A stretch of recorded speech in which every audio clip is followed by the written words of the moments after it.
，B 哥加油！我挺你到底想说什么？我就是挺你，直说。我直说就是我挺你。他觉得我在他前面一步抢了这个访谈，很记恨我。对，记恨他，就暗戳戳的对他。我是第6个，他是第7个。因为他们仨是没分的，现在。对。因为如果那个林蔚提前抢了那个访谈，子泰就还有可能哦。因为我就是想选4个人圆桌派啊，圆桌是我一直以来的梦想。他对我的恨之入骨。好烦。哎呀，林蔚现在压力也大，3人组里。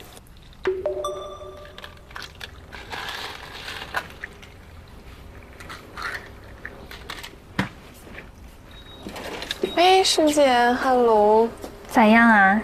哎，就是没有选到我想选的。一开始想选啥？我就是想选那个，就是你做的那个东方星座。对，我想说，之前一直都是在弄新闻专题类的，就是想搞一个综艺的嘛，没有选到，我抽到第9个。但这种一般就容易激发出来韵玲她在新闻上的一种斗志。我当时就觉得说，就是新闻和综艺你都能做好，你有这个能力，我觉得你有的。是跟我一起的是跟我一起的是诗文，我就其实有点压力大，因为我知道诗文她在新闻方面的能力很强。我觉得啊，就是这一轮的输赢，它可能只是决定的是你的积分嘛。但其实4位代教老师看到的是你的成长。你只要比第一次有进步，代教老师都是看到眼里的。好的，谢谢师姐。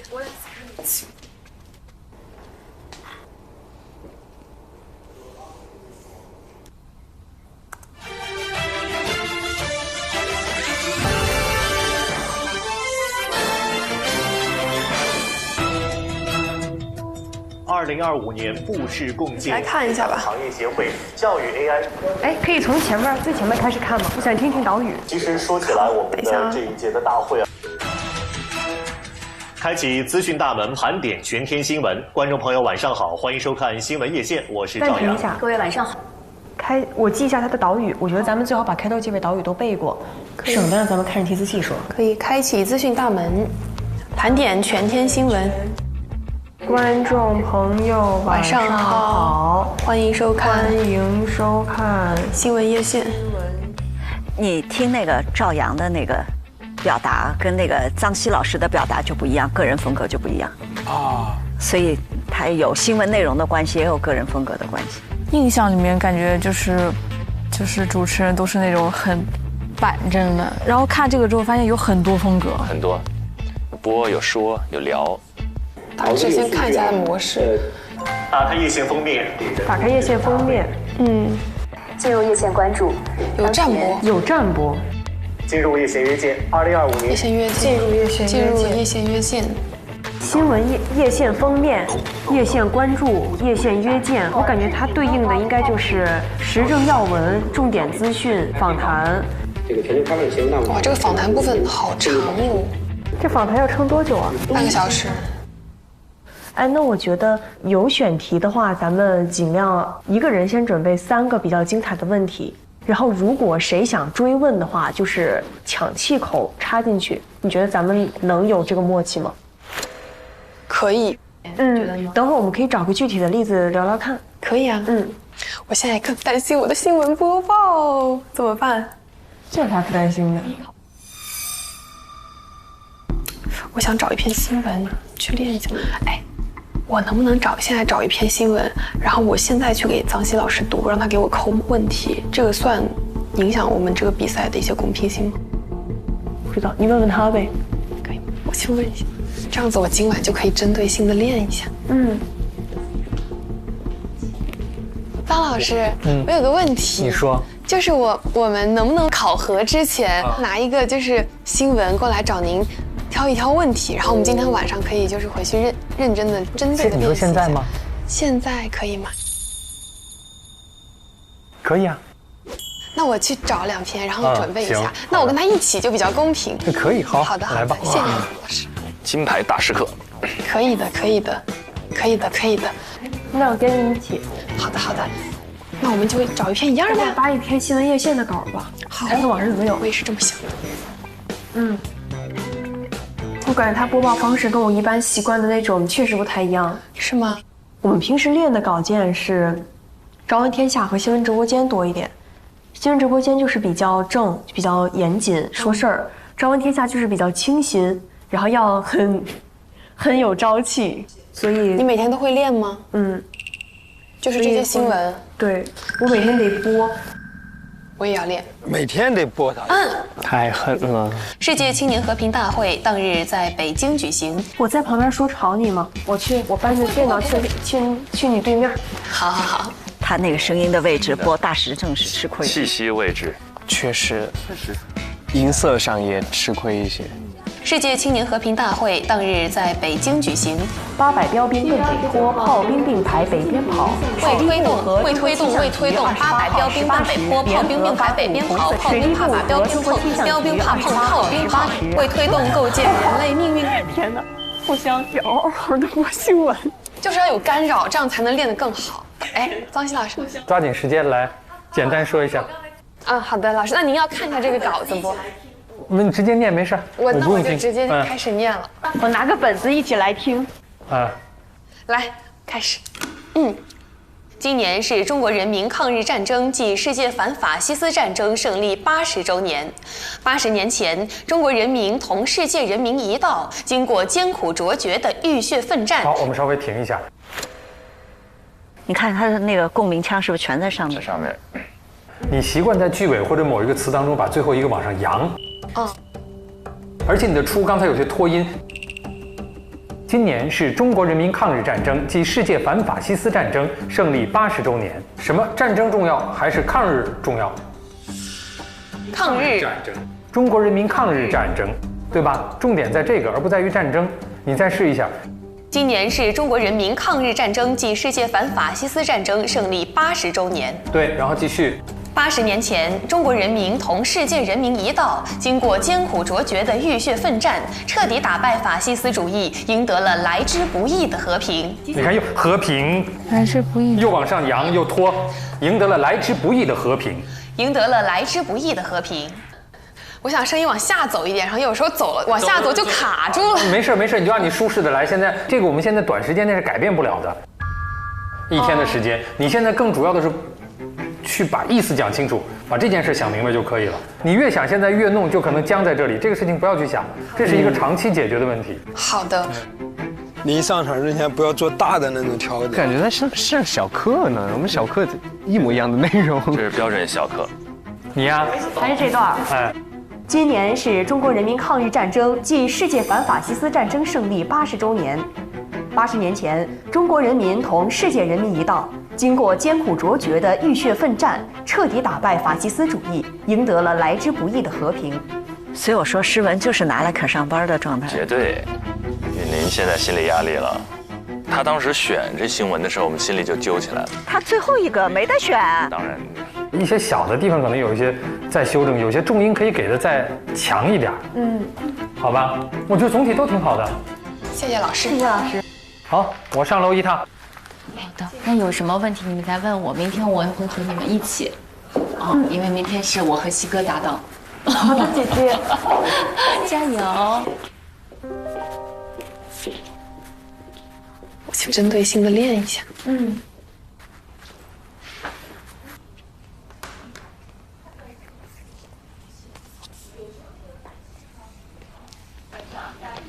熟悉稿件，太难了，一晚上。浦东市博水环工程1期近日开工，沿线规划有莲歇公园等8大核心景点。市博水环分1，市博水环分1、2期工程进行，计划2027年6月全部建成。冯同学，我的灵感要枯竭了，你怎么状态还这么好啊？来，杨同学，送你个桶，这是趣多多新出的缤纷桶。哇哦，好好看哎，这个桶，彩色的。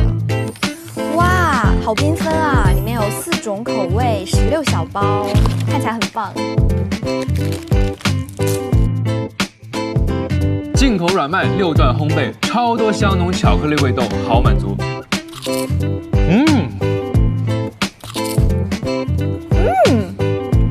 好好吃啊！继续工作吧。加油！加油！好，我们走吧。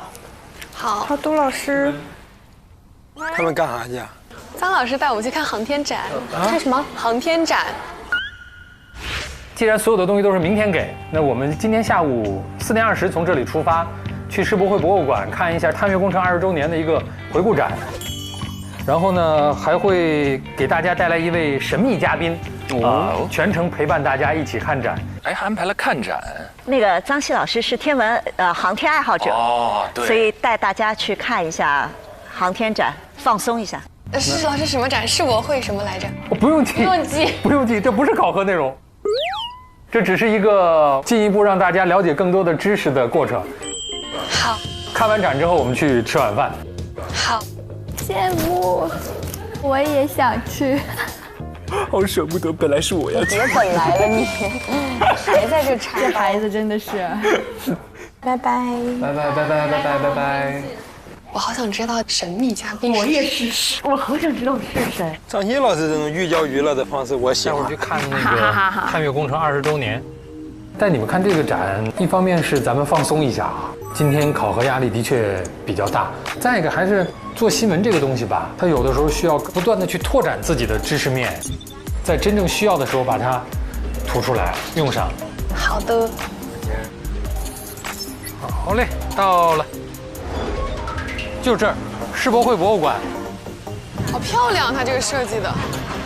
它就是世博会结束之后，把上海世博会的一些东西做了一个博物馆。前面这儿嘛，9天揽月，这个展我也没有参观过，我第一次来。哎，神秘嘉宾出现。哇！哎，扎总。哎，张希老师好。扎总。扎总，我们中国航天科技集团上海航天技术研究院天舟货运飞船嫦娥5号探测器、嫦娥6号探测器副总设计师。扎学雷老师，哇哦！您好，扎老师好。你好。我们是那个我的2个实习生哦，一个叫王韵林，一个叫张诗文。哎，欢迎，所以欢迎到这块来。今天这个是您的主场。9天揽月。我们来看看怎么揽月。正好在这看这个月球仪。他把这个所有的这个落点啊都放在这个月球仪上了。这个月球仪呢，它正面啊，这个落点密密麻麻好多啊，月背就空空荡荡。我们嫦娥6号。嫦娥4号，嫦娥6号的上升器，在月球背面只有中国人去过。月亮只有一个面对着地球，永远是那个面。哦，所以它有一半是你在地球上永远看不见的，你要放探测器才能看见。来，不是考核题目，但是实习，你就看到这个地球仪之后有什么问题？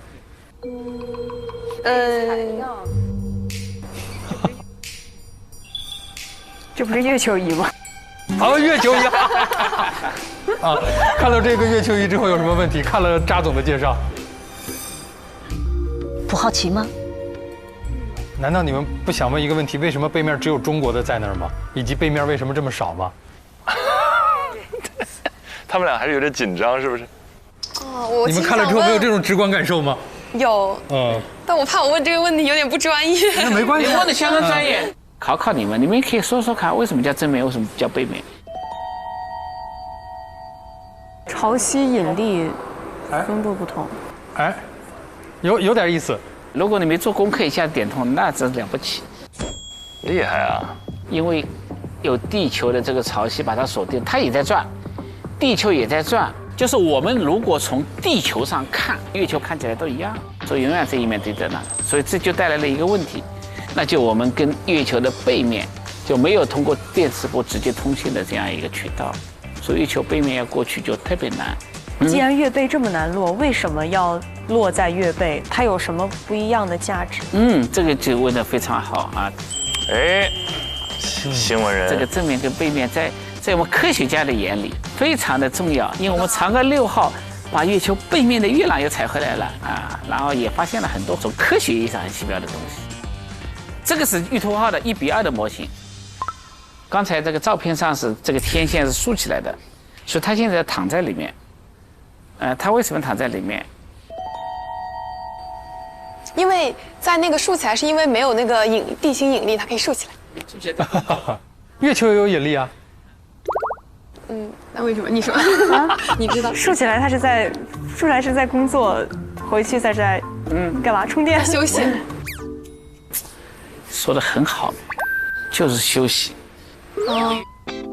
因为月球有那个特性，半个月的白天，半个月的晚上，晚上特别寒冷，所以为了它休息，我就让它做了一个这样一个相当于一个小房子，让外面2个太阳能翻板盖起来以后呢，散热慢一点，完全正确。你看这个一下子一点就通了，是吧？我们里面还会有核能的电源，每次度过差不多15天的长夜的话，正好够了。真的，我跟盛文在一块儿会特别有压力，太优秀了，压力山大。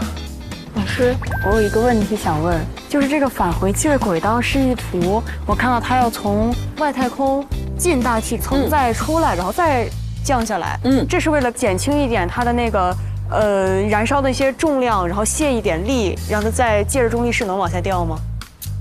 说得很好。这个我们叫载入返回，就这张图啊，刚才你看得非常好啊。我们用打水漂的形式，插着大气层的边缘，还没进入深层大气层的时候，让它再跳起来。然后第2次再进入，我就按照预定的这样轨道再着陆到地面上了。这个时候的速度，那保证我们现在的返回舱的防热结构能够承受这个压力，所以这也是我们的首创。老师，我还有个比较私人化的问题。这个时候还有一点特别重要，就不仅要会问，而且只要听不懂，一定要再问，不停追问，因为不是每一个人的现有的知识储备一定会听懂的。那你就再问，就千万别怕那个说我问的是不是显得特丢人。对，就这个概念是一定要去掉。张嘴就问。就是跨越1、2加速度的那个弹射的那个轨道，其实很像3个尔弹道的前半段，但他们又说3个尔弹道这个2次弹射无法，在技术上无法实现。那这个看上去它不是实现了吗？非常好，你说的这些技术啊，在工程实践中间，都可以去验证。我不知道你是学什么专业的？他是学播音主持的，真的好。但是他对空军的很多，我估计跟你一样，会被播音主持耽搁的我们的一个航天人。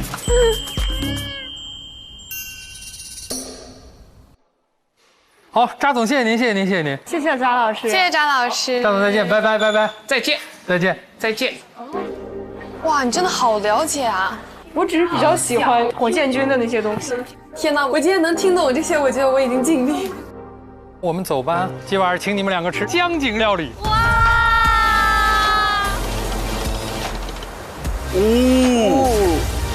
哇塞，滨江美景。哇塞，那边外滩能够看出来很明显。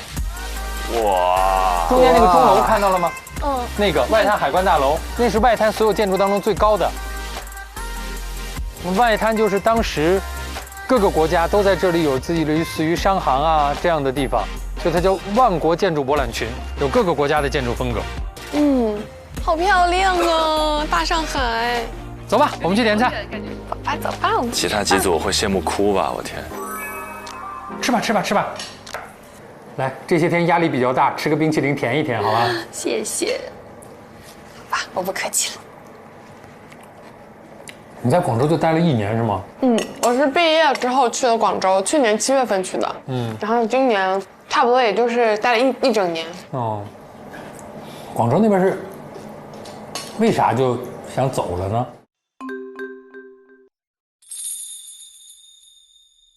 就是因为我想回就是上海或者浙江这边工作，然后但是又一直都没有一个机会，然后碰到这样一个虽然说是需要赌的一个成分，但我觉得我还年轻，我可以试一下，就是最后没有获得也没有关系。还有一个点就是，就是我妈妈前段时间动了个小手术，然后我是那时候因为人一直在广州，然后工作很忙，我没有办法抽1天的时间回去看，因为1天也没有办法飞一个来回嘛。手术当天我还在工作，然后我那时候就其实有点小小的愧疚。我知道其实我父母是不会在意这些点的，但是我就觉得还是可能要离家近一点，因为我家就只有我一个孩子。那你自己没想过就这么辞职回来，没压力啊？有压力啊，其实，所以我前2个课题，我感觉我压力好大，因为我感觉可能其他同学还在读书，他们可以把这个当做一个非常好的实习经历、成长的经历。但是对于我来说，我其实是放弃了一份比较稳定的工作，来到这里。我有时候就会想，天哪，我如果没有拿到这个 offer， 那我就是会有点内心上的无法说服自己的那种不甘心的感觉。压力好大。但我现在其实从这2天开始，我已经逐渐清醒了因为我其实觉得这个 offer 它最终肯定是一个结果的呈现，但是如果说我能从第1个课题到第8个课题有一个飞速的成长，那我觉得也是很好很宝贵的机会。因为其实我那1年的工作经历，我有一点点就是在一个小窗子里了。可能我之前干的工作其实就只需要我干好主持人这个事儿。我非常能理解。有人给你弄这弄那的，然后我就感觉就也不难，我也觉得很简单，就是对我来说。但是可能往往需要这种复合型的考核的时候，就才会把我的短板暴露出来。其实这也是一个很好的机会，因为我之前不觉得我在这些方面是有欠缺的，然后反而这一次之后，我就发现，就是其实自己还有真的有很多很多的问题。可能身边的同事他们不会给你真正的一些建议，他们会说你好或者怎么样，你就真的会觉得我好像还不错，会太盲目自信了，反而。所以我觉得这个机会跟大家就是学习，其实还是认识到了自己很多问题。我觉得这是很好的一个点，这样我可以去改正。要不然我认识不到自己的问题才是最恐怖的。对，这个是如果太年轻的时候太顺了，未必是好事儿。你就觉得以后可能都会这样，但你真的某一天遇到一个坎儿的时候，可能就会一下子过不去。对的，是的，是的。对于你来讲，在那边1年的时间，已经能够做一些大的晚会，某种程度上真的，我觉得还是也算比较顺的了。我觉得那1年的工作经历，其实我总客观说确实是挺顺的，就是从我入职到一点一点就是走上相对台里领导给的比较大的舞台，是比较顺的。但是就是当你一直这么顺的时候，就是我刚刚说的那个点，我认识不到自己的问题了，没有人给我提出我哪里不好，或者说怎么样。太想成长了。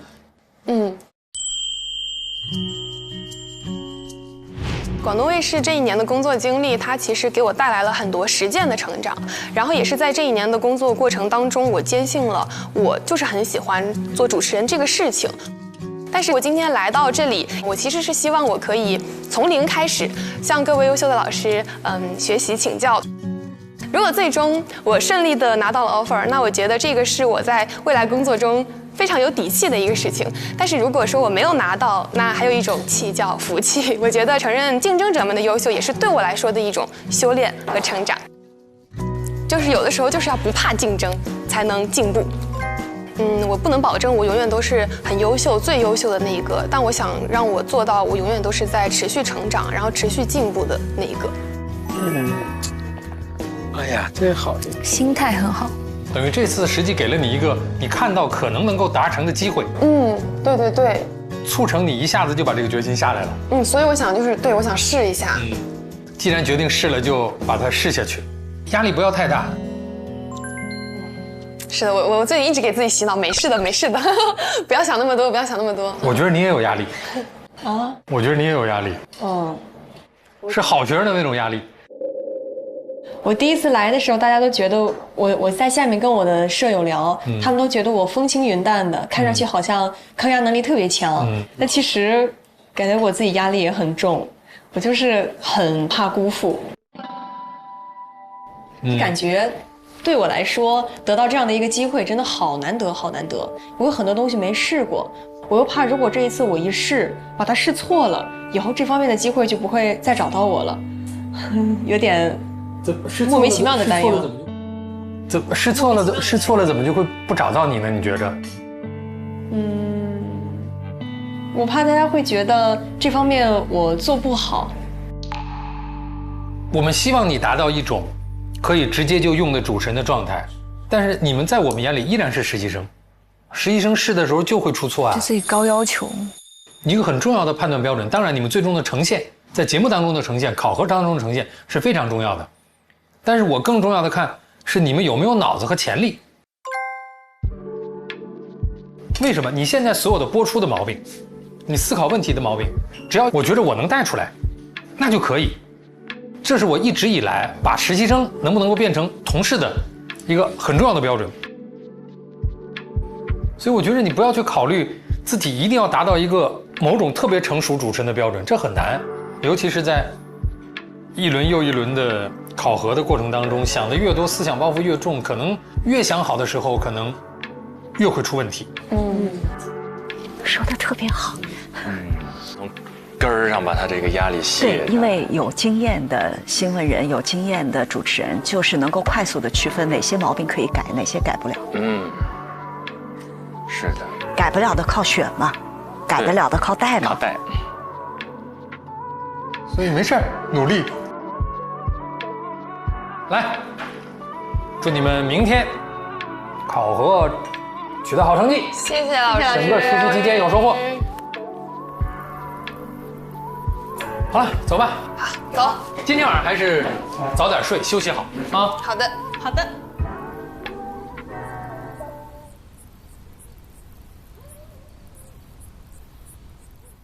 这一组终于到了晚餐时刻。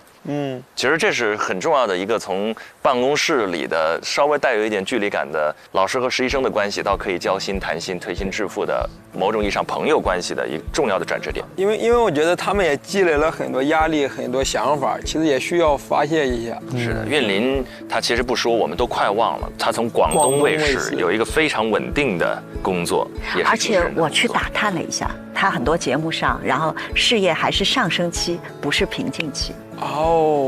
那这个决定就显得更加的，就是勇敢了。是啊，他是完全的拥抱一种不确定性。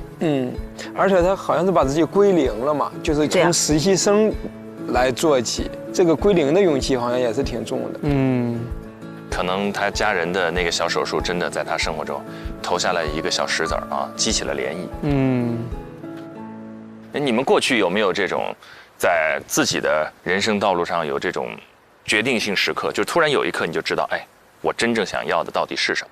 哪怕有一个巨大的代价或者有一个巨大的风险，也愿意去尝试和挑战。出门工作之后，我的一个目标就是很清晰的目标，就是我要赚钱。那我就在研究，因为就是普通的工作它不会往上递加，我是想挣得更多一点，所以我就会在网上去了解一些新的工作。发现那些新的工作只存在于大城市，它是有一个改变的机会的，所以我会去大城市去改变啊，什么接触各种行业，然后接触到很多之后，我觉得可行性的第一个就是直播，那个时候直播好像正兴起，还有个什么淘宝的那种模特，这两个方向都是我想靠的，就靠着吧，就靠到女团去了。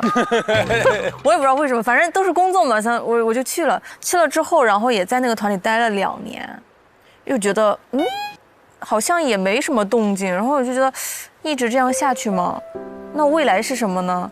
他30岁、40岁了以后还这样吗？就是会想到一个未来，就有点考虑说我要不要转行，我说干点别的。准备转的时候吧，进了一个节目，就这个节目，然后没走得了，然后就一直到最后了。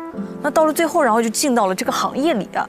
那我想，又有多种的可能了，因为之前不知道这个东西，也没有可能性。然后到了这里之后，发现我又有一些可以选择的方向了。所以我觉得，有的时候没有目标不用急，其实只是你没有到那个时间吧。我是觉得，因为你可供你选择的其实很少。你碰到那个机会的时候，你就会知道，哦，原来我想要的是这个。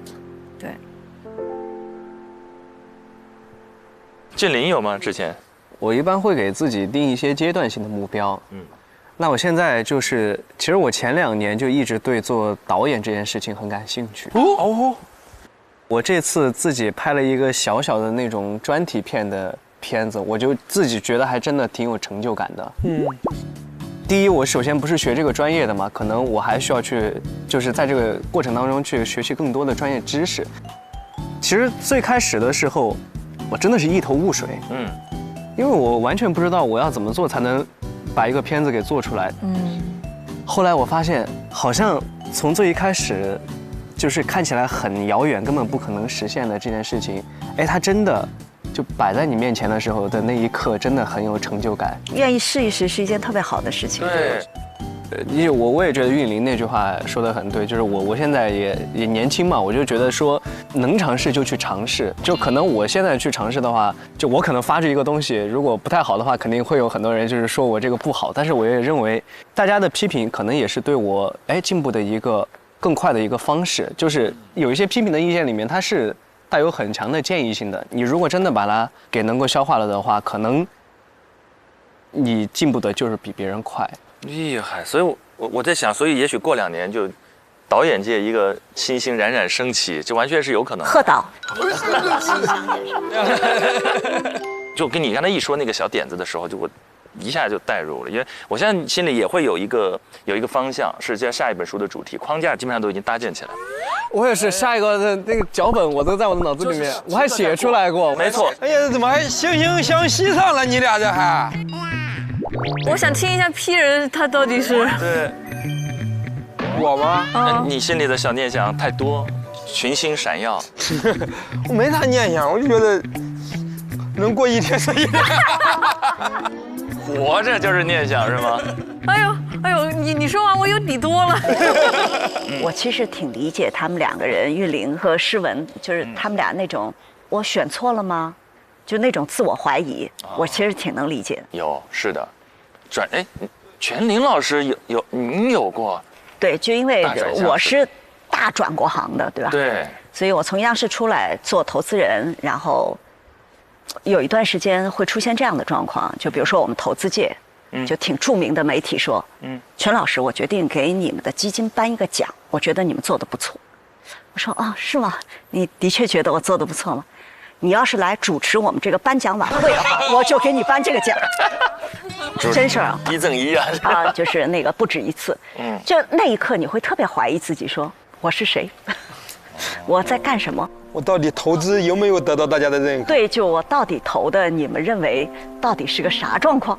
就是你还是会自我怀疑。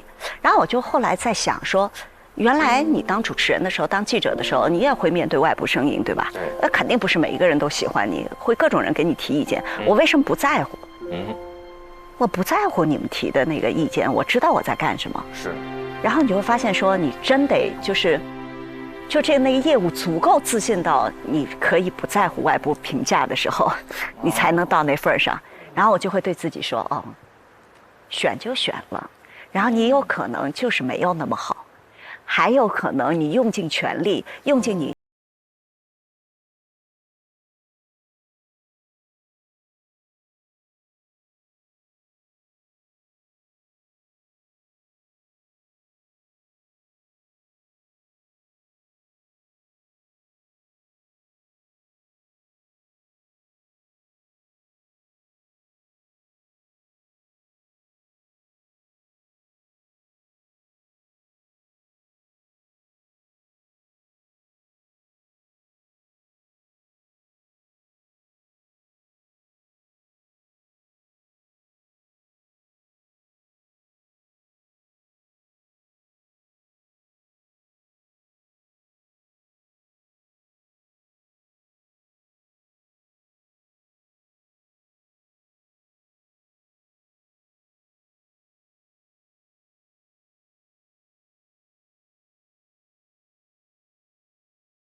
但要直面所有的观众，那所有的眼光，他们要如何自处，如何在这种眼光织就的意义之网或者牢笼当中，应该怎么去自处？来，我们一起来看一看新闻夜线这一组面临的考核情况。哎呀，开始正式播了吧？开工了，新闻夜线。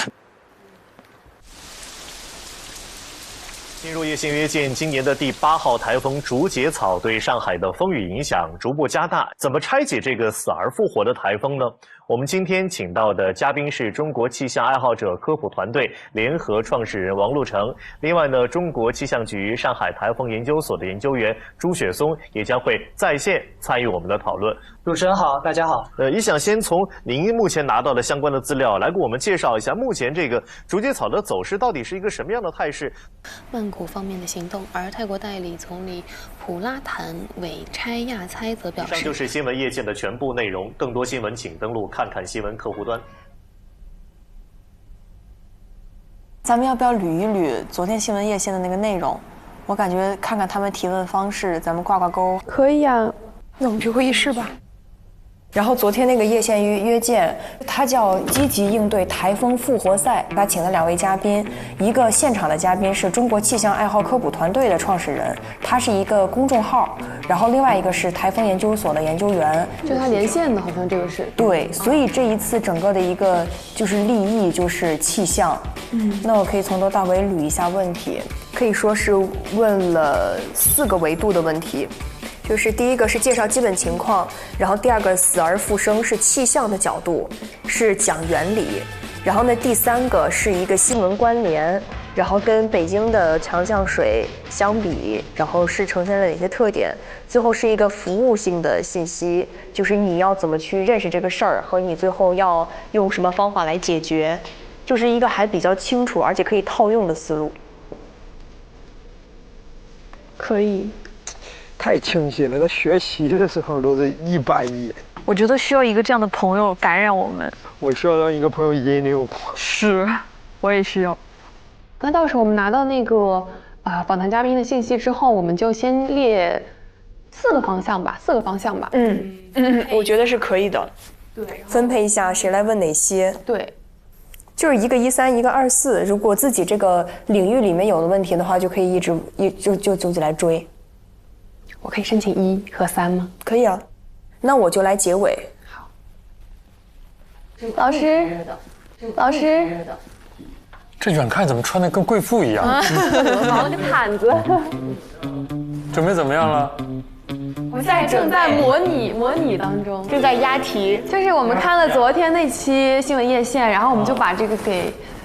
就是诗文把这个拉出来，我们一起聊一下。对，分析我们要怎么去提问，然后从哪儿什么结构设置问题会比较好。感冒怎么样了？好点了。啊，行。能播。大概5点半左右出发啊。OK， 好的。还有时间，有什么问题来找我，但我不会做过多的答复。好的。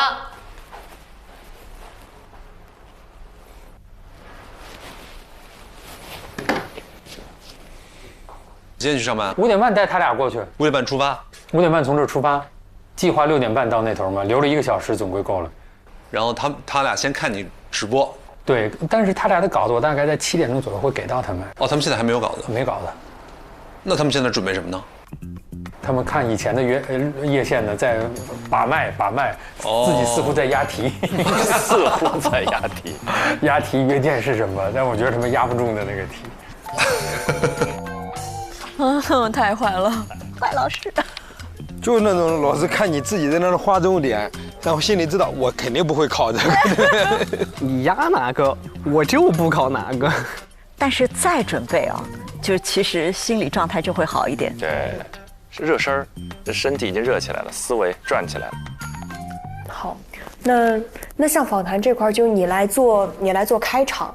开场压力肯定很大，要衔接上一趴的内容。那我来做最后的时间的收束，无论什么情况，这个时间点我来控，那开头的时间点你来控。谁轮到下一趴的结束，下一趴的就是谁来控。如果我需要跟你聊的话，我会呼唤你。好的。约见的上一趴是评论，就站播的评论。也不是评论，是夜线关注。夜线关注就是站播的。就其实还涉及到一个问题，我们是需要在很快的时间内从站播的地方走到做播的地方。有没有很快？都应该有小片儿。站播真的很难，我觉得。为啥？站播跟做播的区别在哪？我就站播过。因为站播首先就是你手就不知道你要怎么放有些时候，你做播你就大在哪？就因为大家都是做播，所以你如果要学他们的肢体形态，你也很好去模仿，但你站播的话就比较难了，就因为不同节目它的那个风格又不太一样。还好，我觉得这个程序上的东西咱们不用那么担心，今天晚上要对得非常清楚就 OK。好，你要拿电脑过去吗？我拿着我的板儿过去吧。走。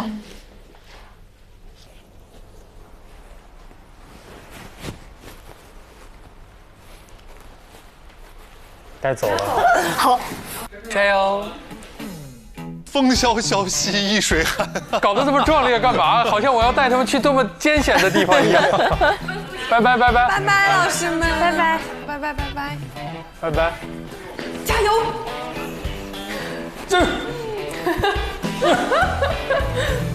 必须凯旋，没有归来。对。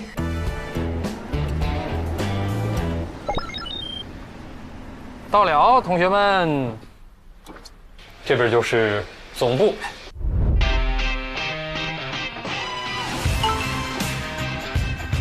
我们去5楼。哇，这是实打实的了，真的来了。我的天！来，你们就坐这儿好了。好的。这个房间就短暂的交给你们使用。好，没问题。你们两个稍微等一下，我去把今天晚上要用的稿子给你们拿来。好的，好的。你冷不冷？不冷。好，可以先把我的你要冷可以穿上。好好，谢谢谢谢，我不用，搭在后面了。好嘞。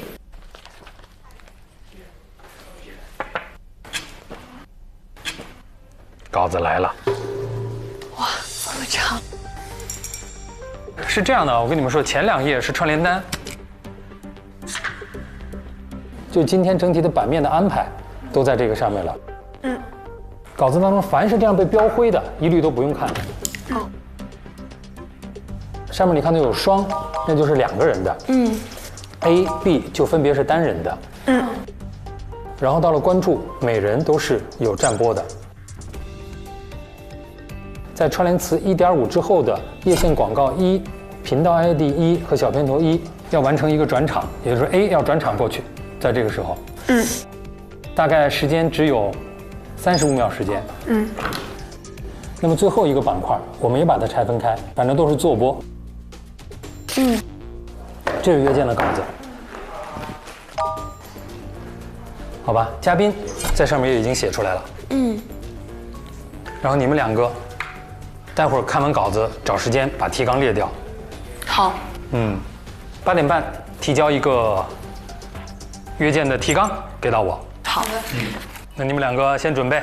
好。好吧，我就先不打扰你们，我先去干我的活儿。好嘞。曾希老师晚上也有自己的直播。今天是台风，有特别报道，会有几路连线。哦，那我们是不是今天还要试机位啊？提前？应该要早点过去，早点上去试试。哦。好混乱，今天会特别忙的。我知道。你反正连线交给那个凯旋就可以了。好的。就访谈。好的。还是第16届人大常委会第20次会议召开社会救助法草案立法意见征询会。问专家。好。然后是在这边的，因为他是会先有一些访谈。感觉大家很自如的面对这个。我现在要确认的就是每次访谈之后，一定都会再 Q 一下小屏互动。4月度海啸疫情出现，今天下午的监测结果显示，我们叶县约见的主题是爱宠进客舱，如何有爱无爱？今天工程，陈一敏 offer 5的代教。陈律啊，是我们令人心动的 offer 第5季的代教导师。那我觉得陈律的口才应该是非常好的，不太用担心嘉宾在表达这方面的问题。是，所以咱们可以尽情的挖问题的深度。这样就是我是13，你是24。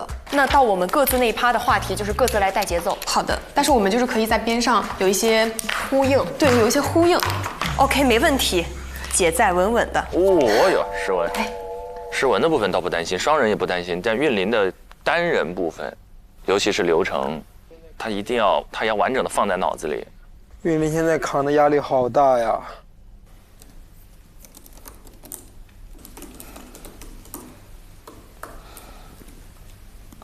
一个话题大概设几个问题会比较好？你觉得？这个串联单看起来是非常庞杂。我感觉先看最值得关注的话题有哪些。如果问的话，咱们可能得按照一个问的节奏来，就是由浅入深，然后由公众最关心的问题，然后问到一些延伸的有建设性的意见。我们以观众的视角来看吧。如果你知道了现在可以携带宠物上飞机这样的一个事儿，你最关心的是啥？大小、价格。我觉得2个点，为什么之前没有，为什么现在有？还有一个点就是直接从航空公司的角度去入手，直接就是开门见山，因为我们只有10分钟，好，我们没有太多时间由浅入深。好，那我记一下话题，你大概想聊哪一些？航空公司规定层面的话，我就是想问，首先是介绍一下对于宠物进客舱一个总体的法律规范框架，这是一个比较基础性的科普。我感觉这个话题有点像是法律和规则之间。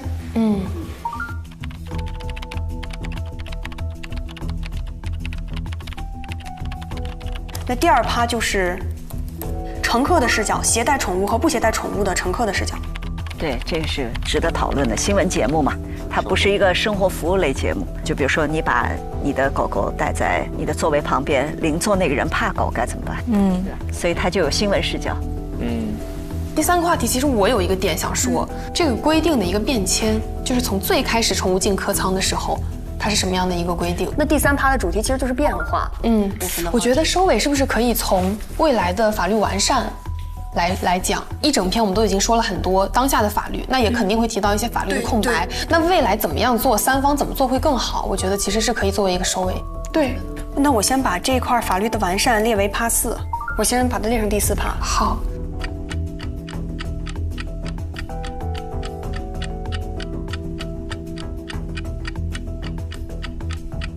我先发给老师。发给老师。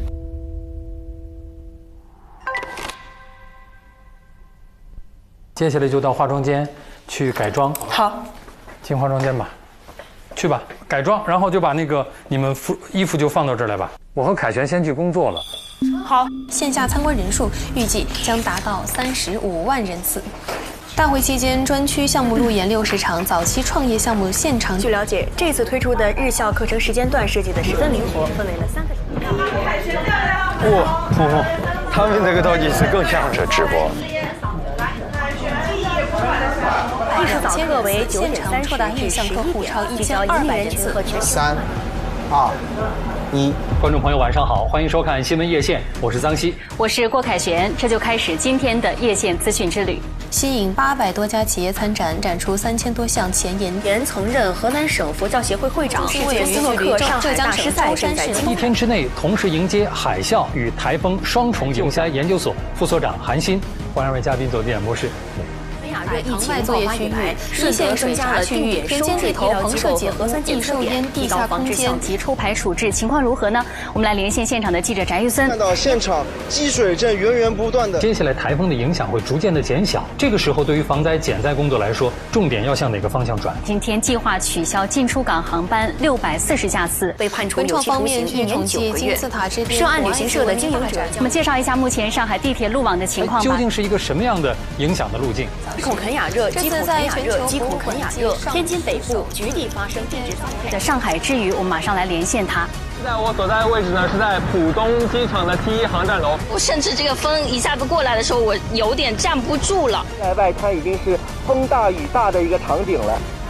哎呦，你看他们也变化了。观众朋友，感谢您的收看，祝您晚安，再见。再见。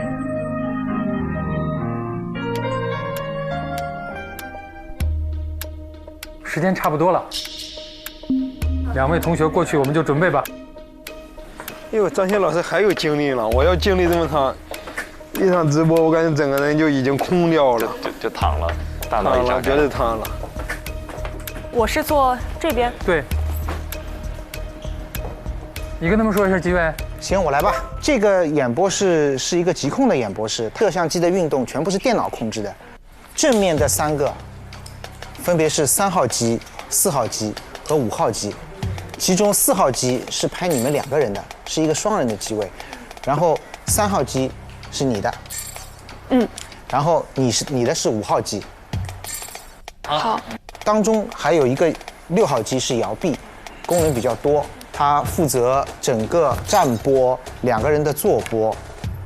这提字器当中呢，其实2个人有一个配合的问题，就是一个人在读的时候，另一个人尽量不要动。OK。不是尽量，而是必须不能动，你会影响他。和我们那天第1次考核的提字器不一样，这次是联动的，不是分开的。好。我们试一下那个你们的两个的声音，还有我们之间的通话，都确认一下就可以了。好。你们两个听得到我说话吗？可以听到。好，可以听到。这样，我先把版面帮你们顺一下啊。我们先放一个大片头，大片头之后是2位的提要，提要以后的开始语是4号机。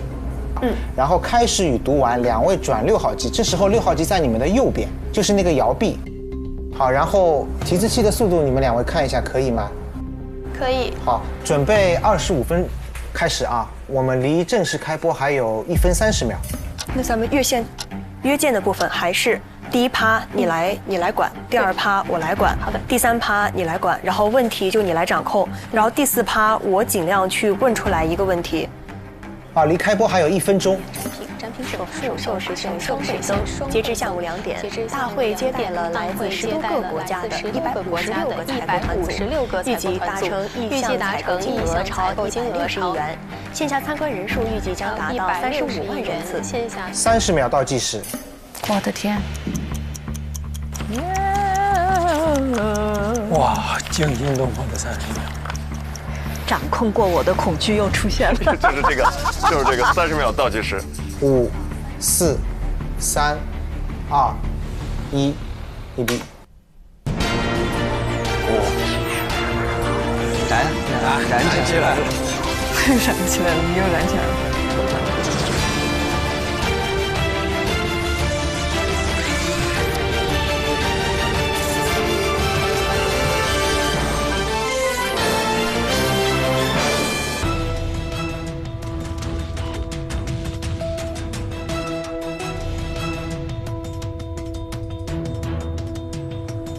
好，开口。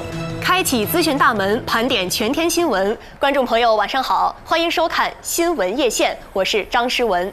大家好，我是王韵玲，这就开始今天的夜线资讯之旅。好，转6号机。很稳，韵玲上镜还是？打开夜线封面。2025世界人工智能大会暨人工智能全球治理高级别会议今天落下帷幕。闭幕式上，31个项目集中签约，投资额超过150亿。涵盖智能驾驶、具身智能和机器人等领域，中国移动 AI 加新型工业化创新研究院揭牌。读下去。本届大会展览面积首次突破7万平方米，吸引800多家企业参展，展出3000多项前沿展品，展品总数首发首秀实现双倍增。截至下午2点，大会接待了来自10多个国家的156个采购团，预计达成意向采购金额超160亿元。线下参展人数预计将达到35万人次。岛屿。人工智能是年轻的事业，也是年轻人的事业。今年的世界人工智能大会，青年力量呈爆发式集结，35岁以下青年人才占到了40%。读下去。从技术研发到产业实践，年轻一代正在以蓬勃创造力全方位释放 AI 领域的先锋势能。在本届大会的首次对外开放的 B2 展演空间里，一位16岁的 CEO 以自信、专业的表现吸引了在场所有人的目光。EA 坊。哎呦，专业，稳。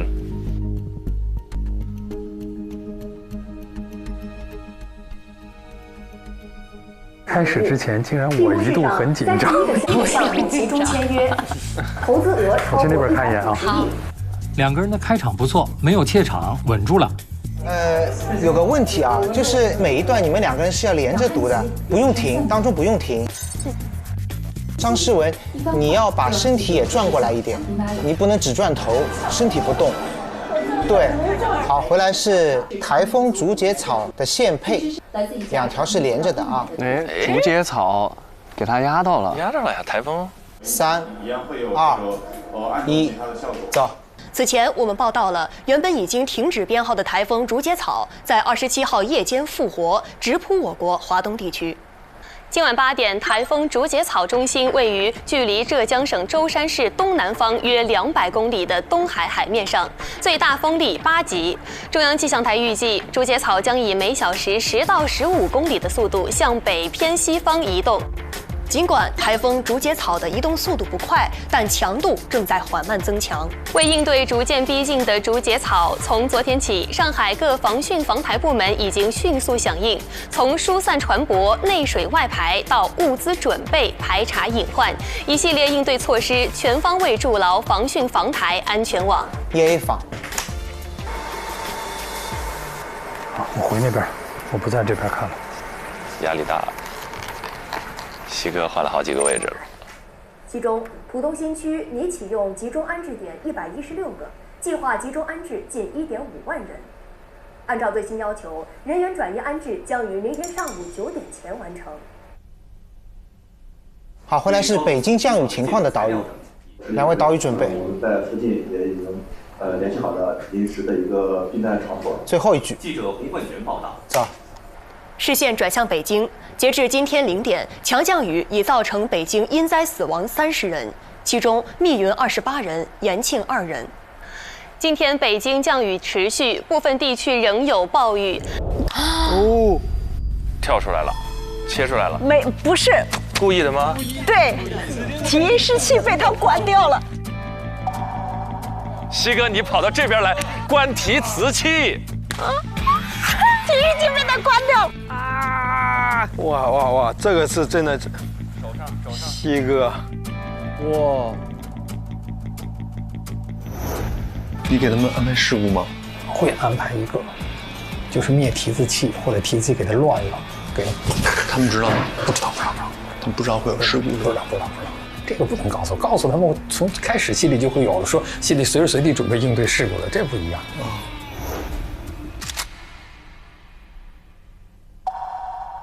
今天北京降雨持续，部分地区仍有暴雨。那同时呢，我们看到个别点位的大暴雨，并且还伴有雷电。来看报道。EA 房。干得不错，不错，很自然的过度低头，而且他马上找到了那个切口。这种应急说白了也就很简单，圆回来最简单就请看报道，就不会出错。所有导播都知道，提字器灭的情况下，你说一句请看相关片子，就知道放片子。哦呦，懂了，厉害。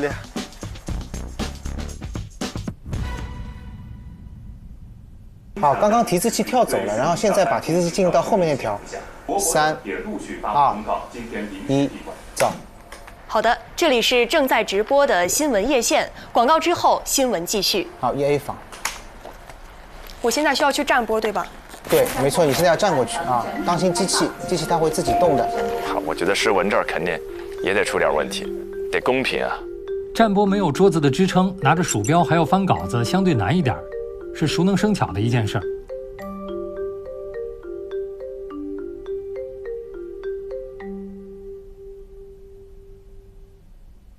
好，要准备了啊！小片头回来就是你，3、2、1，一个 A。张诗文准备啊，走。进入夜线关注，500元12节课，超高性价比的市民艺术夜校又来了。作为2025年上海市政府为民办实事项目，上海市民艺术夜校秋季班将于本周日上午10点开启报名抢课。据了解，此次推出的日校课程时间段设计得十分灵活，分为3个时间段：艺术早课、午间1小时以及都市下午茶。我们来看一下时间。艺术早课的时间为9点半到11点半，聚焦银龄人群和全职妈妈等，多在社区或者是居民集聚的空间。而午间1小时的时间段为12点到1点，多是聚焦在在职人群，在办公楼里。9点半到11点，说完之后，我觉得你这种上大屏了都，而且你这事实性错误，你得改，你不能当自己没错。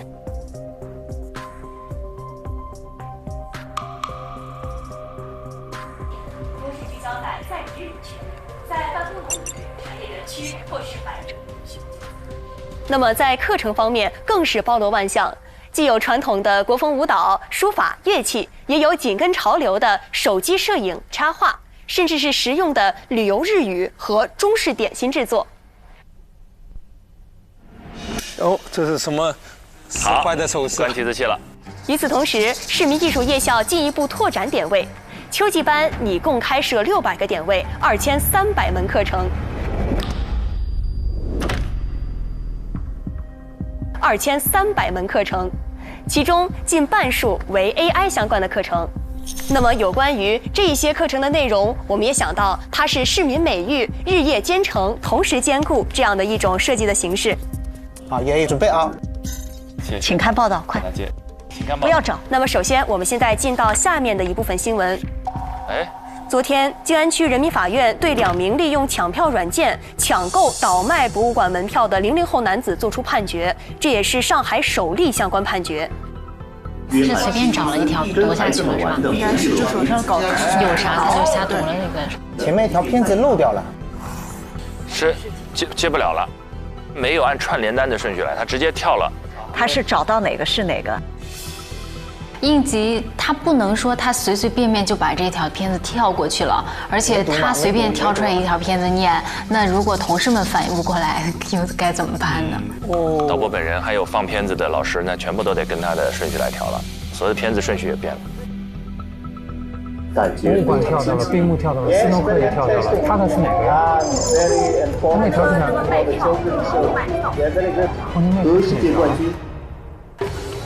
哦，他会不会受影响？坏了，全部都。而抢手的行为同样涉嫌违法，将收到相应的治安处理。EA 房。好，现在是这样啊，前面一条片子漏掉了，再找回来。然后你现在要进到 WAC 观察闭幕不闭展这条片子，这条片子没有放出去。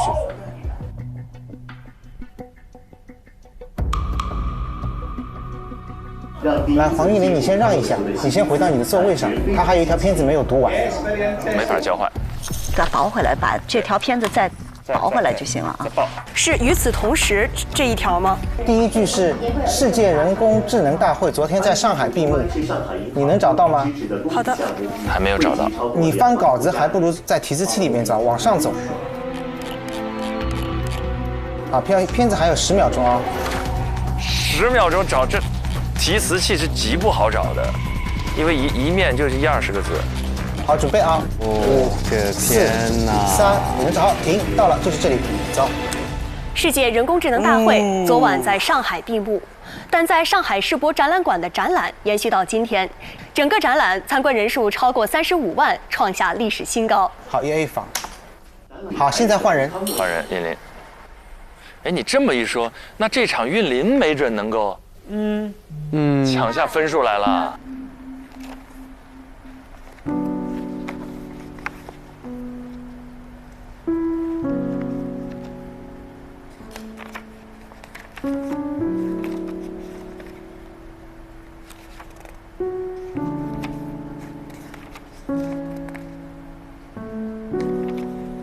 张老师已经为他捏把汗了。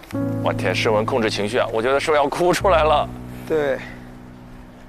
凯旋，你去带那谁吧。好，带嘉宾。好，那我直接在摄像那儿等了啊。对，带到摄像那边等。好。我现在想给张老师起个外号，挖坑之王，土拨鼠，土拨鼠西哥。啊，王玉林，小片头回来，是我们博物馆不粘液的一个岛屿啊。好的。我真觉得整个王玉林的状态更松弛和亲切。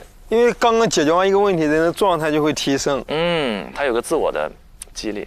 5、4、3、2、1，叶斌。好的，进入叶县关注的下一个话题，已经举办了1年多的金字塔之巅古埃及文明大展将于下月17号收官。上海博物馆将在展览闭幕之前连续1周开放168小时，这次在全球博物馆界尚属首次。今天上博发布活动细节，各类配套活动也已准备就绪。好，EA 房。但是声音的质量上，诗文确实还是有优势，但是播报状态其实韵林还是。但这种东西我就觉得状态为王。状态对普通观众来说，他就觉得上海推动异地就医服务再升级，为了让更多的异地患者能够在上海看病，能只刷医保卡进行结算。最近，上海医保部门将慢性阻塞性肺疾病、类风湿关节炎、冠心病等5种门诊慢特病也纳入了异地医保直接结算范本，基本实现了应开尽开的全覆盖。韵林没有被前面诗文大的失误影响，心态比较稳。占波的表现还是可以的。金字塔之巅古埃及文明大展以现象级热度创下了全球博物馆的单个收费文物类特展，持续放大现象级大展的溢出，带动了实际的效益，实现了社会效益和经济效益的双重丰收，为上海及全国博物馆事业高质量发展提供了重要的示范样本。1:1复刻的仿冒拉波布玩偶还带有防伪标识，在网上被当成了正品售卖。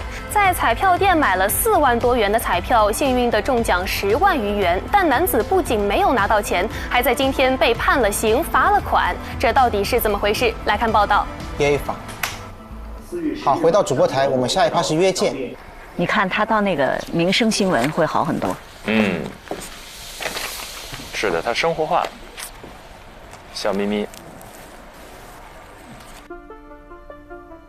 10整体给我的感觉相对它是稳的，或者说是让我觉得舒服的，就是诗文有点慌乱和低沉。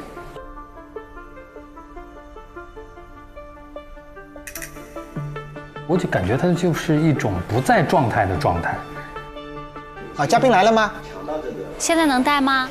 现在上可以上，那先坐着吧。陈丽来了。瘦了，是不是？哎，真是。陈丽瘦了，对，下颌线了。好，2位准备了啊。片头回来就是你们约见。5、4、3、2、1，阅兵。好，2位准备，4号机。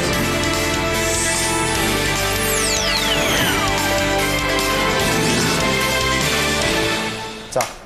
进入夜线约见，我们要聊聊宠物进飞机客舱的话题。继南航、东航等多家航司推出宠物随行服务后，近日春秋航空也加入了宠物进客舱行列。随着宠物进客舱日益普及，人宠双方的安全是否能够得到保障，也成为了公众关注的焦点。今天我们邀请到了敬天工程律师事务所合伙人陈义敏律师来共同探讨这一话题。是不是长得有点像西哥？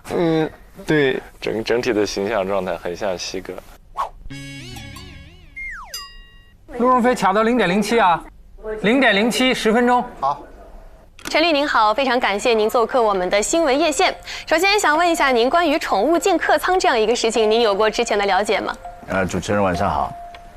这个事件应该说这是目前还是相对比较新或者比较小众的一个范围。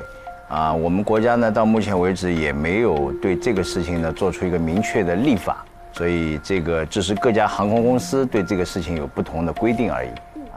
所以说，其实这个事情您认为还是比较新的，但是其实呢，现在像我们的各家航司对于我们的这个宠物进客舱的一些具体要求非常的不同。就比如说像吉祥航空，它对于宠物的定价是1只1500元，那像我们东方航空的1只定价是1288元。那同时除了价格之外，其实在比如说箱子的大小很多方面，其实不同的航司它都有不同的要求。那您认为这些规定它是否有它的依据所在？好的。既然没有法律规定，那么各家航司自己的规定，这就像一个餐厅、一个饭店，他开着饭店，我自己的定价权是在我自己这个商店。那我这个我这个餐厅的菜卖什么价格，那当然是我自己定的。航司在这方面他是有自己的权限的，没问题啊。其实您刚刚也提到航司在这方面是有自己的权限的，但我也想问您一个问题因为其实我最近也在网上看到。好，访谈时间还有7分钟。现在是不是第1趴还没结束？这要赶紧进第2趴了。最近也在网上看到，我们这个宠物进客舱有一个很重要的点，它是需要有非常多的相关的文件和证件的批复，然后才能顺利的走这样的一个流程。但是其实也有一小部分的人，他们选择了钻空子，比如说用一些假证件去进行这种假冒伪劣，那这种行为肯定是特别不对的。那想问一下，如果说有旅客做了这样的一个事情，他会不会受到一些相应的法律后果？这个，首先像我理解就是说宠物进客舱，这整个一个法律行为，它是一个从民法典的角度讲，它是一个比较标准的要事行为，就是需要满足一定的形式的。比如说我们常能够理解到的，比如它需要提供动物的防疫证明，这个打过疫苗的证明，然后还要符合在它这个规定的尺寸的箱子的包装，符合它的包装，然后上了客舱以后在指定的位置还是怎么样，还能聊6分钟。4趴内容，这第1趴已经过了1大半了，试问还没发过言。法律相关的问题很难1、2句就说清楚，但是时间有限，提问就要直指核心关键问题，语言要简洁，还要控制好访谈的节奏。现在时间过半，提纲才推进了1/4，显然时间是不够了。所以这里面有不同的层次的责任的这个区分，要看它造成的后果有多大。好的，谢谢陈律。陈律刚刚从这个具体的情境当中分了3个非常清晰的层面给我们的观众朋友们。所以说，观众朋友们，如果说想要送自己的毛孩子上天，大家一定要合理合规的走相关的法律程序，该有的文件一个都不能少。访谈还有5分钟。刚才陈律，您在您的分享中也提到，大家愿意带着自己家的毛孩子上天，肯定是因为特别重视我们的这个宠物。宠物在客舱的过程中，它可能都要待在一个比较狭小的空间里，这就很容易导致宠物的应激反应。那么，如果宠物在飞机的飞行过程中产生意外甚至死亡，那这个责任是怎么划分的呢？这个我想了解，这是好问题。张诗文把自己问题给砍短了。应该说，我们还是要划分看这个造成这个责任的原因是什么。首先，你得查清楚原因是什么。就像我们法律关系，还得透过现象看本质。其次，航空公司在这当中一定是会承担一定的责任的，因为是在你这个客舱，然后你航空公司负有不可推卸的责任。到什么程度，我觉得得看具体的情况加以分析。好的，感谢您的分享。那既然刚才我们已经提到了宠物的这个维度，那我们也想，如果在这个过程中，宠物高声的吠叫，甚至是咬伤人，来干扰了乘客的日常休息，甚至是造成了一些更严重的后果，那么这个责任是会如何划分的呢？对，这就接着你刚才讲的这个前面这个问题一样道理。第三方造成的损害呢，我们也得来首先判定这个责任是在谁。比如说，一方这个你去看到人家带了一个毛孩子，也比如说那个乘客，另外一个第三方乘客，他去故意去惹这个毛孩子，那你肯定自己也有责任，对吧？假设是他这个管理不当，他自己跑出来了，他来侵害了别的乘客的利益，看是民事责任还是刑事责任。再次就是航空公司你也有责任。诗文的问题问的其实更聚焦、精准，而且他这些问题又都是因为时间的关系进行了修改、压缩，挺加分的。是的。访谈时间还有2分钟。听了您的分享，我们意识到的是，宠物上飞机这样的一个过程当中，其实它是一个刚刚出现的新的变化。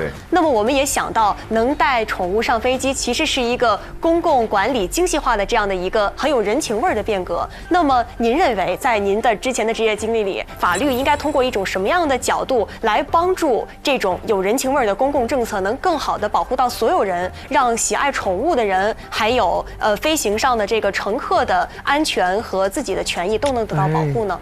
真厉害！他删了几个问题，应该是他的一个策略。然后现在正好时间也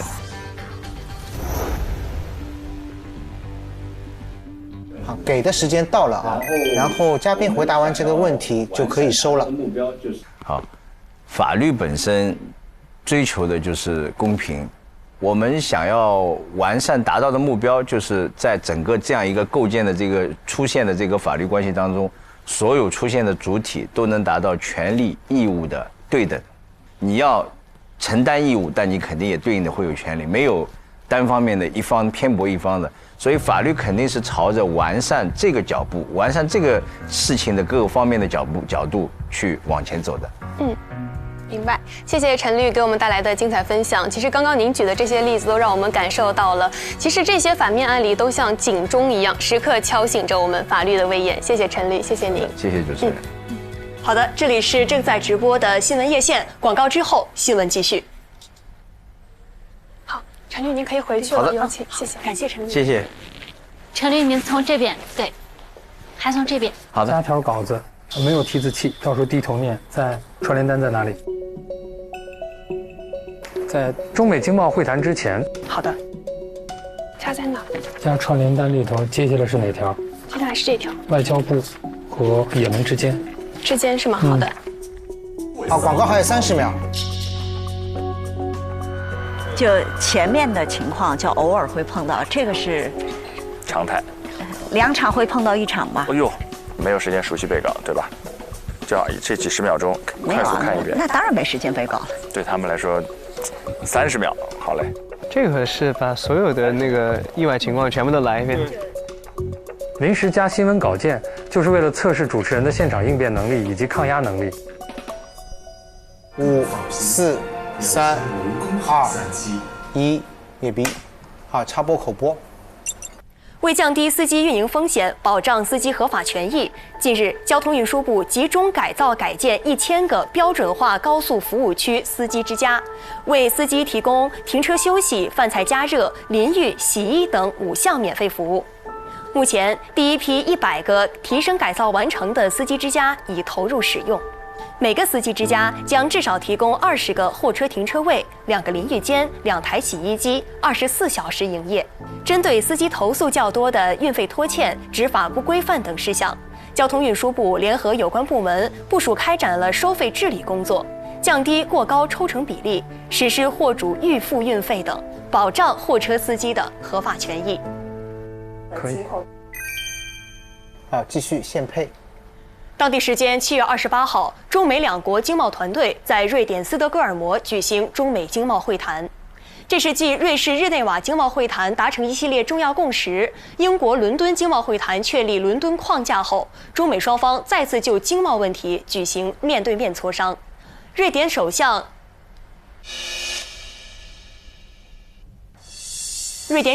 李斯特松近日表示，中美2国在瑞典举行会谈，已尝试达成协议，这是一项积极的进展。A 房，瑞典首相名字念错了对吧？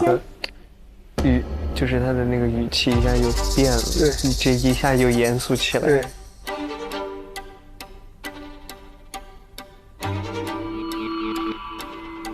继续。上个月25号，伊朗政府批复了暂停伊朗与国际原子能机构的合作。西方国家随即已启动该机制，相要挟，要求伊朗继续履行伊核协议。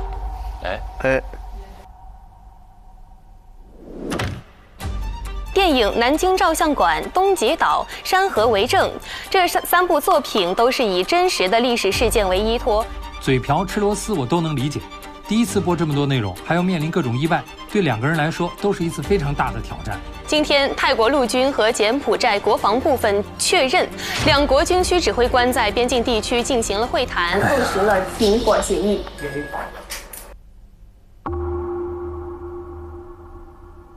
以上就是新闻夜线的全部内容。更多新闻，请登录看看新闻客户端。更多视频，请下载看东方客户端。谢谢您的收看，祝您晚安，再见。这句话听着是巨石落地啊！祝您晚安。好，结束了。哎呀，我跟你说，思文肯定特别沮丧。都有点沮丧。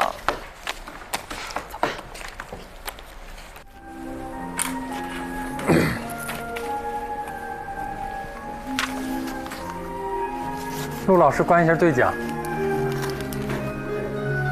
你觉得谁好一点？你呢？我觉得都挺好。没有选择，骑墙派。感觉怎么样？难呐！一声叹息啊。幸好是实习，要是正式的话，工作就丢了。如果有 offer 的话，就没有 offer 了。感觉要兼顾的东西太多了，又要看，又要，就是感觉有点忙不过来了，是吧？懂那种感觉了，就是对。以前看新闻，我就觉得主持人多简单呀，看看题词，现在觉得就还是挺复杂的。第一次这个提词器闪了，让猝不及防的。真的，还好那条没有那么难。脑子要够用啊，并线工作能力要特强。是的，方方面面，左右互搏，2只手最好能同时操纵2个鼠标。怎么样？觉得？我们出去说吧，别在这儿了。好。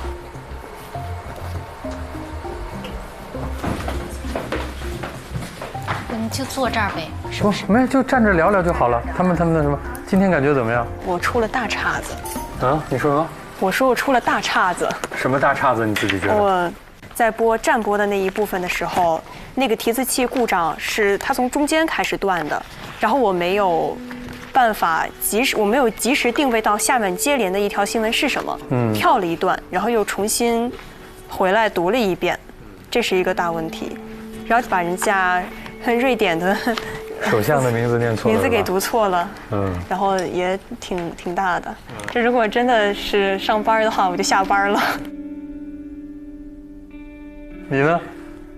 首先就是我提前给到我稿子的内容，我有读错不少，就是你到最后一段彻底垮掉。真的，我那时候感觉眼睛好花。主要就是我觉得吃螺丝吃的太多，我肚子里全是螺丝。现在给你们设置的应急呢，比如说第一个，提词器出问题，这个责任肯定不在主持人，肯定是在技术或者其他方面。但主持人能不能够把它应急，是看你们的能力。主持人如果能把这个圆好了，那肯定是加分的。反正今天考核就到这儿，回去好好睡觉，已经很晚了。明天成绩还是会像之前一样，像以邮件的方式发给你们，好吧？好的，回去休息吧。谢谢老师，谢谢老师。很累了，走。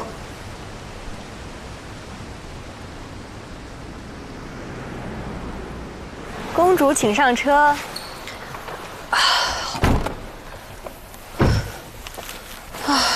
这漫长的一整天终于结束了。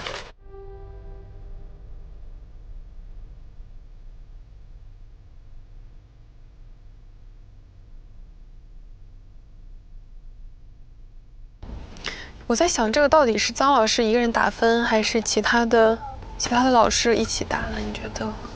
好像是张老师一个人吧，各自打各自的。那凯旋姐会参与打分吗？有可能，他们俩要沟通。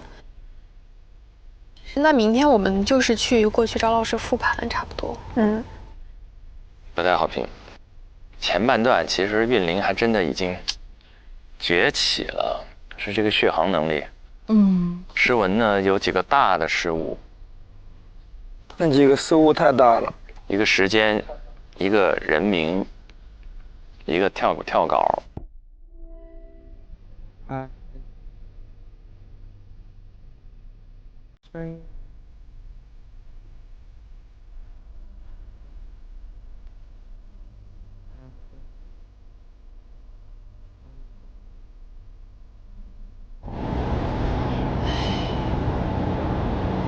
就是真的，以前看电视，那些有些主播说错一个话，我还在心里在想，这人基本功真差，就是这都能说错。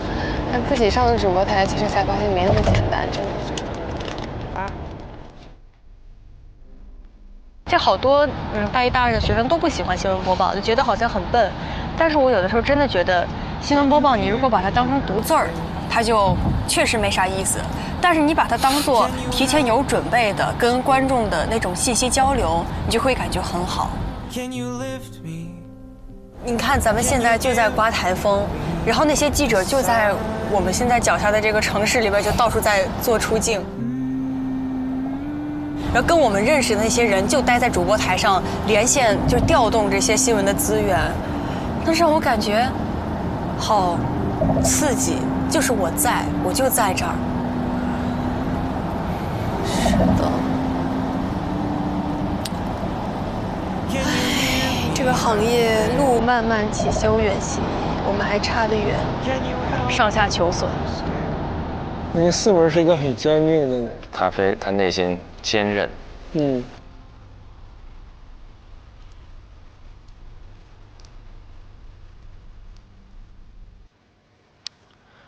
哎呀，这个心揪着看完了这一段呀。咱们要不先聊聊张希老师这个这个大反派。全林老师刚才已经跟张希老师起好名字了。土拨鼠挖坑之王。挖坑之王啊！张老师，这是最狠的坑吗？不是，还能最狠吗？能啊。你一边播着一边告诉你说后一条片子没来，来，先垫个5分钟话。吃了吗 ？Freestyle。就是你知道，在那个就像咱们这样的节目里说5分钟话不难哈，但你在一个新闻播报场景里面，你要垫5分钟话，是它有信息密度要求，它不能有水词儿。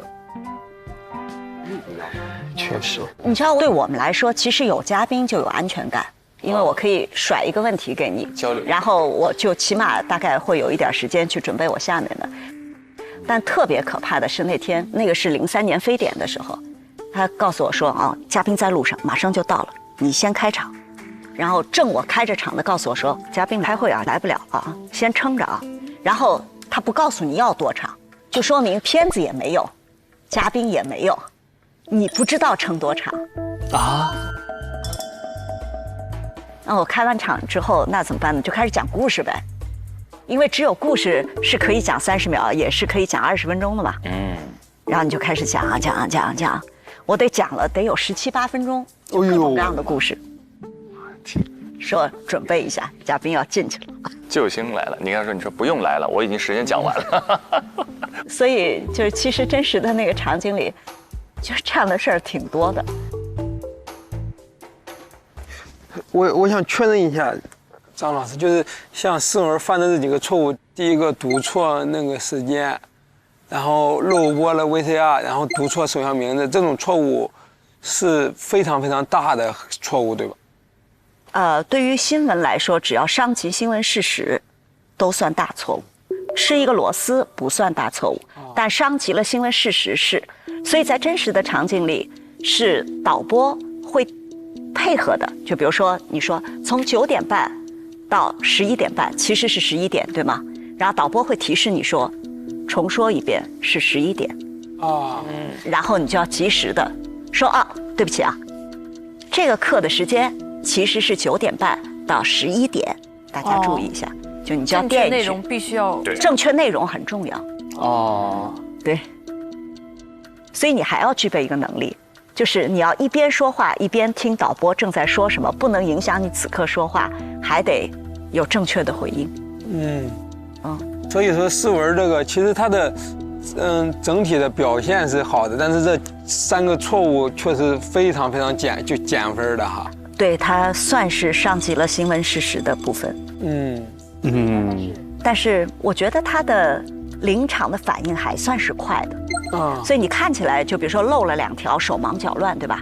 观众的角度是看不出来的。这就是团队嘛。对吧？兜底了，团队兜底。又是一堂大师课，又是一堂大师，学到了。之后在我们正式这一期观察室部分播出的时候，2位也可以找来好好看一看这个片段。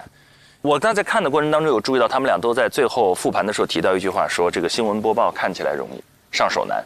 各位有没有在自己的工作当中有过那种之前一看啊这还不容易，然后上手一试，我的天哪，太难了的这种经历？我就有过呀，我当时就站播过。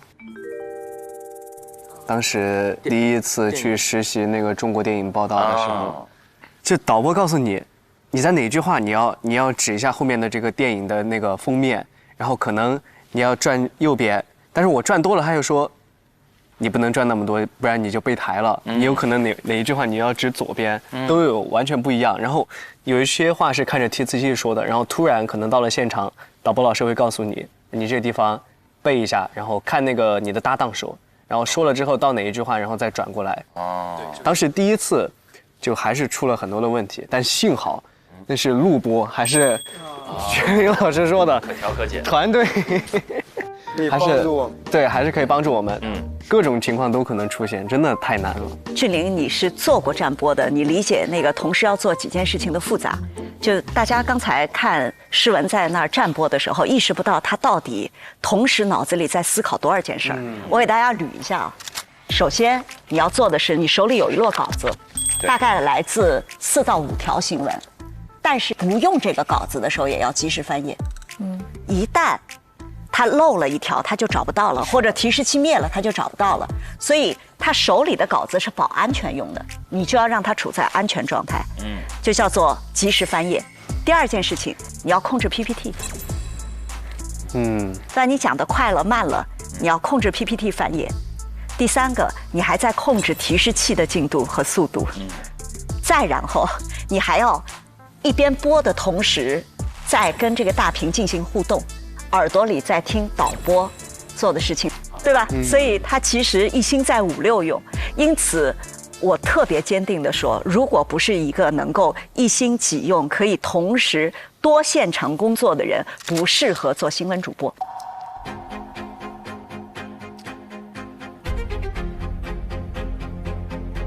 这个真的是为了成为新闻主播，我以后边吃饭边刷手机边看书边听音乐。我们原来有一个特别好的主持人，但是他就是不能一边说一边听，只要他听到就会特别礼貌地回答好的。习惯性了。下面我们来看一下下一条新闻。好的，自己聊。耳朵里有人在给他提示，他就会说好的，然后怎么也改不掉，他就干不了直播。对，哇。超越刚才说你听到这个多线程能力的话，你就很绝望是吗？是有点困难。我做一件事儿，我就只能专注在这一件事儿里面，就不能再做别的事儿了。所以我觉得很难。那你第一次有做这个主持或者说类似主持人工作的时候，有什么感觉？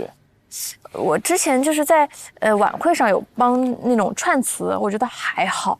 然后又上一次就是咱们那个节目里，我跟小贺是给我们那个小手卡，然后我就跟小何一起主持的时候，我就觉得你如果自己读没有人没关系，但那边还有那些人，你还要去跟观众互动的时候，我就觉得完蛋了，我说又不熟，然后我还得跟他们互动，然后我还要边讲，然后还要得看看他们，我就觉得哇好复杂，好多事儿怎么办？然后还要关注我说完这个话他们什么反应，还得要有交流感，还有生活感。我说不行了，我就感觉就是，然后我解决的方法就是drama一点，就是放出来，对，这样可能会更舒适一点。哎呀，都是不容易啊！他们俩这一次到底表现得怎么样？其实我们只能做评论，但说了也不算。最后，西哥啊，这个土拨鼠挖坑之王，接下来您得打出这个分儿。但是我们也要琢磨琢磨这事儿了，在我们心里也要把它盘算起来了。如果要选一个表现得更佳的话，投给谁？那同时我们也进入到下一站，因为下一站呢就是下一站。下一站的节目播出的怎么样？我们一起来看看他们的踩点和备战的过程。看看是不是我们说的台风里头要出去拍街头摄影师。这是一个外景节目，想一想我能利用环境，利用外景，什么特点？这里被称为上海街拍的宇宙中心。我很少机会走在这种街道上，就是 city walk 感受一下这些街道。我平常也是一个很爱拍照、很擅长拍照的人。我今天给你当小助理吧，我来给你去抓一抓，看有没有人能愿意接受你的拍摄。我已经 get 到街拍摄影师的魅力了，我感觉现在班位大了很多。又下雨了 ，what？ 啊，上海这个天气，我真的是变化无常。在你的镜头前面拍过最有意义的东西是什么？你要不来看看你以前拍过的一些很有意义的照片？可以。对你来说，这次去贵州有什么样的意义？每个问题都让我考虑。真的很在乎意义。Can I take a photo for you? You're so beautiful. Hello， 你们好。Hello， 你好。可以给你拍张照片吗？觉得你长得特别漂亮。好，谢谢。好，现在到大会议室集合。哇，这回当众宣布成绩啊！每当我们在大会议室聚集来宣布结果的时候，大家都知道，就意味着可能会有人要离开我们这个实习的集体。所以呢，接下来就到了宣布结果的时候。我这一组考核胜出的是，我认为表现最出色的是。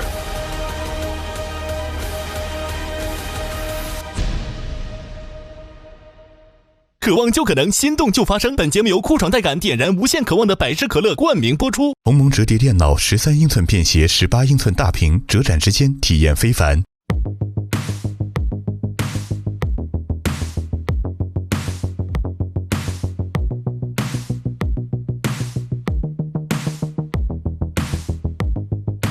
你想成为怎样的人？在追逐的梦怎成真？你带着对未来。上微博搜索索令人心动的 offer， 最终节目资讯等你解锁。上微博参与令人心动的 offer 话题讨论，选出你看好的主持新生，见证最终 offer 的诞生。上微博带话题令人心动的 offer， 分享出面篇名场面。更多节目精彩资讯尽在新浪娱乐微博综艺新浪综艺。上新浪新闻客户端搜令人心动的 offer， 看节目更多精彩内容。百度一下你就知道，上百度 APP 看百度热搜 ，get 更多热点内容。独家中文百科合作伙伴百度百科。上百度搜索令人心动的 offer， 精彩内容尽在百度百科。上知乎搜令人心动的 offer， 解锁更多精彩讨论。上前程无忧51兆，收获心动的 offer。感谢丽丽城传媒。如果你对内容行业感兴趣，欢迎在腾讯校招官网 join.qq.com 投递峨眉派专项，等你来实习。令人心动的 offer 尽在腾讯校招，等你来拿。每周3、周4 12点 SVIP 更新，19点 VIP 更新，会员抢先看一周。周5 12点 SVIP 抢先看加更版，19点 VIP 会员专享，看更多精彩内容。周6 12点 SVIP 抢先看衍生，陪你看 offer，19点 VIP 会员专享。